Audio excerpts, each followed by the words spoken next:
Hi friends, this is Miss Simone, and today I'm going to share with you a pretty cool book. It is also a biography about Dr. Patricia Bath.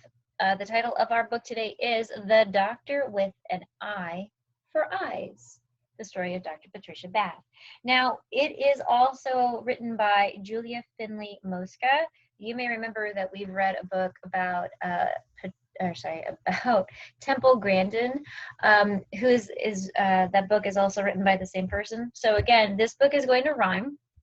It's going to be in verse, and it is also illustrated by that Daniel Riley over here. So if you remember from our other book about Temple Grandin, on the inside jacket cover, or the inside cover, and then on the back inside cover, there were cows everywhere because Temple Grandin came up with a way, like a chute for cattle. And so based on the title here, The Doctor with an Eye for Eyes, what do you think is going to be on the inside cover of this book? Shall we find out? Let's do it. Let's see if you're right. Ready? 2, 3. Did you say eyes? I hope that you did. So Dr. Patricia Bath is amazing, and you're going to learn just exactly why she is so amazing. And yes, it has something to do with eyes. Okay. If you like to think big, but some say you're too small, or they say that you're too young, or too slow, or too tall, pay no mind to their doubts and just follow the path of one awesome inventor, Patricia E. Bath. On the 4th of November in Harlem, New York, one family, the Baths, got a gift from the stork. Cute. A baby, Patricia. Quite clever was she. All the good she'd accomplish, the world would soon see. I think that's a clue. Now, this girl from New York, she loved playing with boys. Her big brother, so thoughtful, shared all of his toys. Every hobby he had, she would copy. It's true. She said, anything boys can do, girls can do too. Now, I know that a lot of us have siblings, and our siblings, recently I've heard a lot of complaints because they're trying to do the same things you're doing. And I know that you need space, but please be patient with them because they love you and they need you, and you're being wonderful role models, okay? All right. Just like Patricia's brother was a good role model and helpful and kind to her. You're doing the same thing, okay? All right, let's go. Yet the toy she loved most, she will never forget, was a gift from her mother, a chemistry set. Well, it got her to thinking, hey, science is neat. This new passion of hers, it just couldn't be beat. As she grew a bit older, she yearned to do more. With science, I'll help the world sick and the poor. And a friend of the family's, a doctor so swell, inspired the teen. I can be one as well. So by knowing him and talking to him, she decided, I'm going to be a doctor too and help people. Amazing. But doctors back then, most were men, you'll find. Still, Patricia stood firm. That did not change her mind. See, her father was smart and a jack of all trades. Means he was good at a lot of different things. He had taught her we're equal, all genders, all shades. Yes, her parents were thrilled, and they encouraged her goal. They said nothing's off limits, no job, dream, or role. The Baths didn't have much, but were wise nonetheless. Education, they said, is the key to success. Now, the problem with that? Every nearby high school was only for white kids with money. Not cool. So, to high school by train, Nothing stopped her, you see. And though most kids took 4 years, she finished in 3. She was motivated. She wanted to learn and bring, I mean, that's amazing. 3 years for high school. So smart. What next? Off to college, then medical school, where she found that her classmates were boys as a rule. And when girls weren't allowed to sit in the front row, Patricia said, "Phooey, that won't make me low." So she's still learning. She's still pushing and challenging and growing. All those unfair restrictions did not bring her down. There were more pressing matters and no time to frown. A decision was due, what her focus would be. "I've been thinking," she said, "I will help people see." Then she studied the eye as an eager intern. Treating hospital patients was what helped her learn. Through her work, she discovered there's something not right. Her Black patients were blind 2 times more than the white.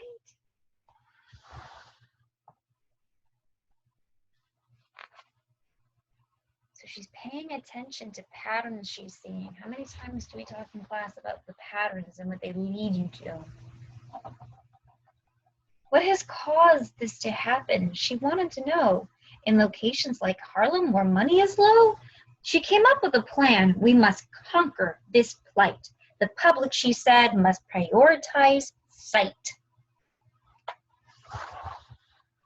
With this mission in mind, the new doctor went west. At a school near the sea, she spread word of her quest. She was young, but her knowledge and skill made her wise. She taught hundreds of students to understand eyes. But it wasn't all cheery. Some things she would fight, like the desk in a dungeon that barely had light. "No, thank you," she said. "I will need a new placement, 'cause nobody puts Dr. Bath in a basement." Well, she got a new desk and then she hit a grand slam when she started an eye doctor training program. She would lead it for years, and what makes that so sweet, she'd be the first woman to achieve such a feat.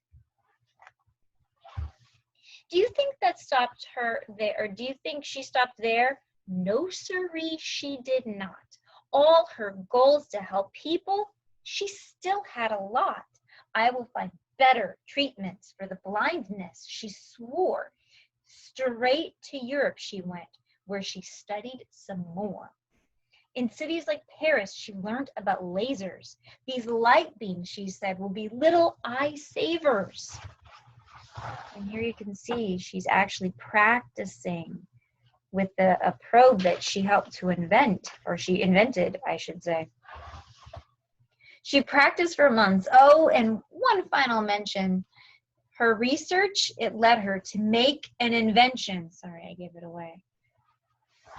My bad. Okay. This tool, she developed a new laser probe, fixed the eyeballs of patients all over the globe. And because of her work without sight, or those without sight for years, like 15 or 20 or 30 more years, can you imagine? They could finally see. We should give her 3 cheers. Hooray, Dr. Bath. Hooray, Dr. Bath. Hooray, Dr. Bath. American Institute for the Prevention of Blindness. But wait, she did more. She created a place to bring hope to the whole human race. Its motto is this: rich or poor, Black or white, healthy vision's important. It's everyone's right. Now, for all that she's done, and progress it brings, Dr. Bath is well known. She has accomplished great things. But applause for her work? Well, to her it seems strange. Fame was never her wish. What she wanted was change. Yes, the girl from New York with the chemistry set who was born when most doctors were men, don't forget, grew up to be a hero, but she'll never boast. It was her wish to heal people. That's what mattered most. So, if helping the world seems too hard, you are wrong. If some people say you can't do it, don't listen, be strong. Like Patricia, stay focused, push forward, and shine bright. You'll find all your dreams will be well within sight. And we have another letter, or another little note. This one is from Dr. Patricia Bath. It says, "Dear reader, begin each day by asking a question. Let the answer lead you to another question, and you will discover that learning and knowledge are an infinite playground." So you can continue to learn, and by learning, like it is almost like playing. Like it just builds and builds, and you have fun as you're doing it. She is an amazing lady, and there's some wonderful facts about her in this book. I'm not going to go into that right now because I know that I want to honor your time. I know that you have a lot to do today, but I did want to show you her timeline, okay? So here, starting in 1942, she was born on November 4th in Harlem, New York. In 1950, she received a toy chemistry set that sparked an interest in science. By 1959, she was selected for a prestigious National Science Foundation summer program. By 1960, wins Mademoiselle's magazine's Merit Award for Cancer Research Project. Pretty cool. In 1964, she earned a bachelor's degree in chemistry from Hunter College in Manhattan, in New York. In 1967, she travels to Yugoslavia in Europe and observes inadequate eye care for the poor. In 1968, she earns a doctoral degree from Howard University College of Medicine. In 1968, she begins an ophthalmology internship at Harlem Hospital Center. And in 1969, just a year later, begins Columbia University's fellowship and notices higher rates of blindness in patients of color. In 1970, she begins a 3-year residency at NYU, New York City University, has a daughter, Erica, during this time. 4 years later, moves to Los Angeles to teach ophthalmology at UCLA and Charles R. Drew University. So she's teaching in California. In 1974, she becomes the first full-time female ophthalmologist faculty member in the ophthalmology department at UCLA's Jules Stein Eye Institute. In 1977, she co-founds the American Institute for the Prevention of Blindness. And in 1981, she begins researching an idea of lasers to remove cataracts. In 1983, becomes the first U.S. woman to chair an ophthalmology residency program. In 1968, she travels to Europe to experiment with cutting-edge laser technology. And in 1986, she completes the invention of the laser phaco probe.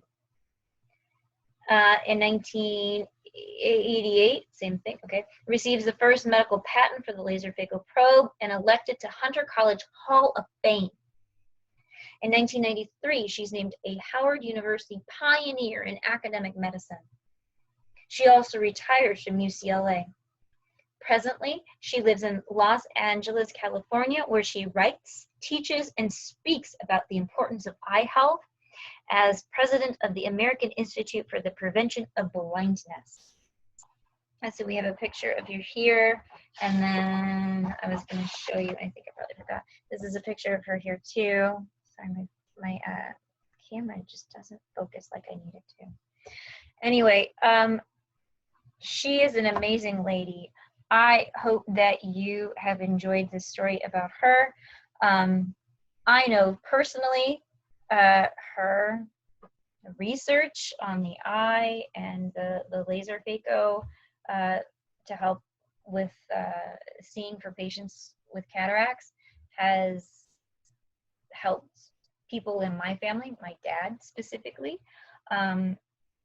So if she has done something for, you know, somebody in your family, and I know that, I mean, she has for sort of many, many families, but maybe you just don't know about it yet. So hopefully this makes you more aware of all of the super cool things out there in our universe and world, and the things that you can choose to learn about, and how you can choose to change the world, and just follow your passion and what you're interested in, and it'll lead you to do great things.